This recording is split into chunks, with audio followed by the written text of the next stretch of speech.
Hello, and welcome to the latest episode of What Am I Screwing Up Today? Only kidding, Pimp Me Diecast here. And today we're going to be doing the yacht SY1 Restoration Part 2. And here we're going to be starting off with marking the deck with a pencil. I've actually taped the pencil to a fishing line spool, and you need to put something in between the spool to give you gap, for the pencil to give a gap from the edge of the boat to where you want it. As it happens, this spool had a little rise in the middle, so it was about 4 or 5 milli, so it gave a bit of extra width, so I was content with that. The width of the pencil and the width of the spool in the middle give enough for the edging round the deck. It's taped to the spool so you have something to run round the edge.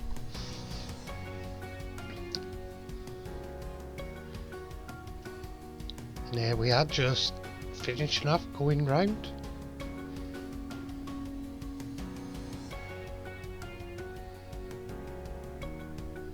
There were a few untidy marks, but we sand them off next.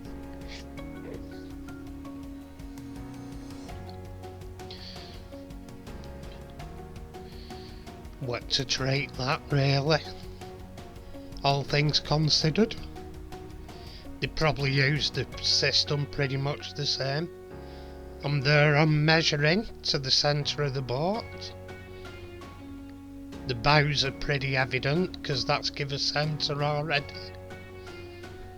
But at the stern, measured halfway, which were, I think it was something like 3 centimetre or something. And I actually made 1.5 centimetre then. That gave the middle of the boat roughly. No hugely spot on. They were never hugely spot on in factory, to be honest, looking at some of the things they did. But you still get a nice effect. Then I just measured about, I think it were 0.5 centimetre for each planking. And here I'm just tidying up the rough bits of me drawing. Ordinarily the SY1 didn't have a bare wood deck with planking, but it's my restoration, and hey, you know, man, go with the flow, don't give them negative waves. And here we go, just doing the stern, just finding any marks I got in it. And at this stage, if you rub a couple of gaps out of the planking, it's not really hugely important as long as you have most of it left there, because the varnish will make it darker and more visible. And not only that, if there's the odd little gap in the planking, you're not going to notice it being a bit random. If anything, it probably adds to it. And at that point there, we're putting the hot varnish on. This is the first coat. Probably I'll put a second coat on that won't be videoed, but in between I'll rub it down in between. But I've got the fittings on that I'm putting later on this video, so it'll only be a quick smooth over and then a quick varnish. I don't mind the varnish getting round the fittings a bit because it seals them.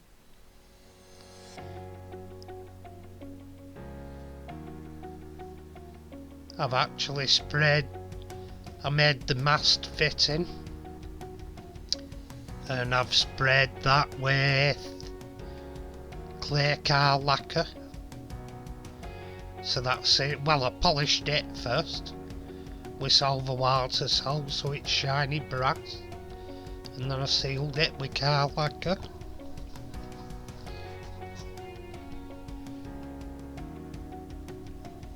And there we are, that mud looks beautiful now. I'm sure in the factory, if they'd have got the time, they'd have done that. But you have to consider the time you take making something, price you sell it for, how long it takes. There's a lot of considerations. And if they'd have done something like that, it'd have cost a lot more for what was to be essentially a cheap kid's toy. And here I'm using a jeweler's saw to cut out the...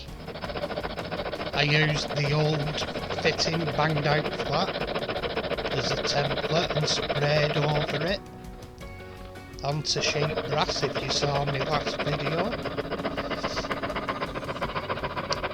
And now I'm cutting round with a jeweler's saw to cut it out.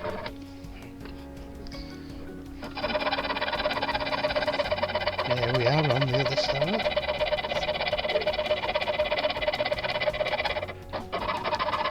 I could have used tin snips, but for such an intricate piece, tin snips would have only bent it, and I've had to bang it and flatten it, which I got a couple of marks on it anyway with bending it, but it'd have been much worse if I'd have had to get rid of bending from tin snips. There we go, cut this out, lost it.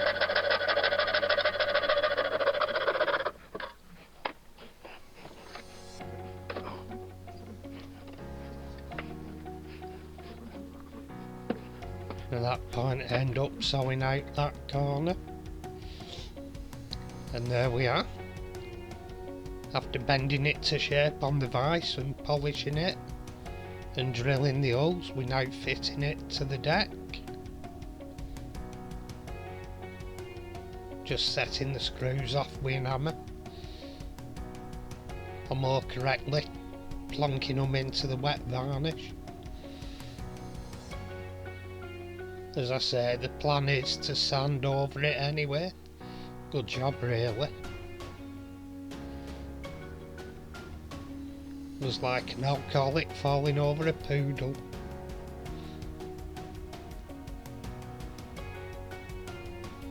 There we go, we've got a couple of bits that I have to sand out there. Some of it settled down again with being wet, but it's now that won't benefit from a quick sand. That was the intention. I cut that noise sound recording out there because there were quite a bit of cursing.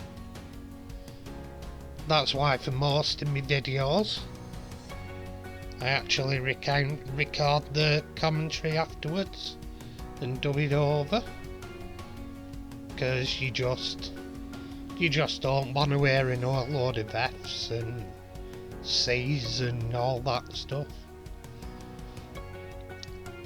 It's just awful sort of language. I mean, you think the girlfriend would have learned by now, but nah, I haven't got a girlfriend. Won't be doing this.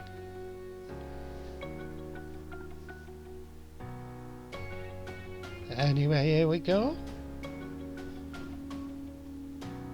And there we go. That's the deck fitting fitted.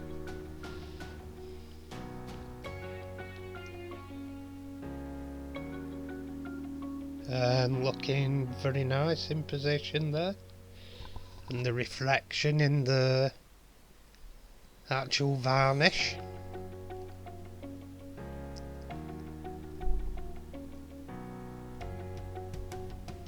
And here we go, making a start on the eyelets. And it's at that point I go, shit, I forgot the washer. And here we go. There, I've put the washer on it. And the other one's got a washer. Brass washer, and it's sunk down to the deck to make it more like a realistic like deck fitting.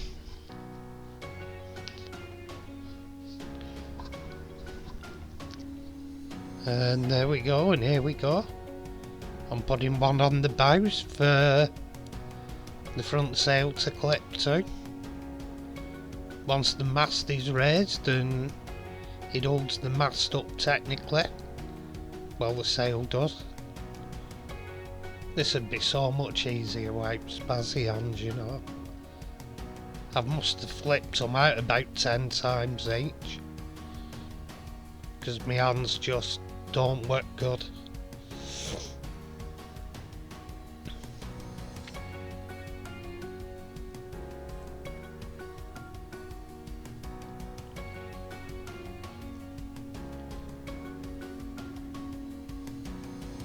And at this point, I just finished it off with a pair of pliers.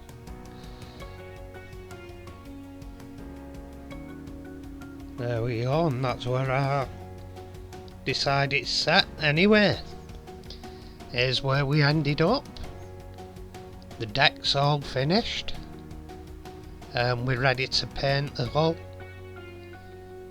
and fit sails and masts. Anyway, all it remains to do is thank you for watching. If you've enjoyed watching, please give a thumbs up. Even better, subscribe. And even better, press the bell notification. Thank you to all my subscribers. And hope you all keep well. And bye for now, and see you in the next video.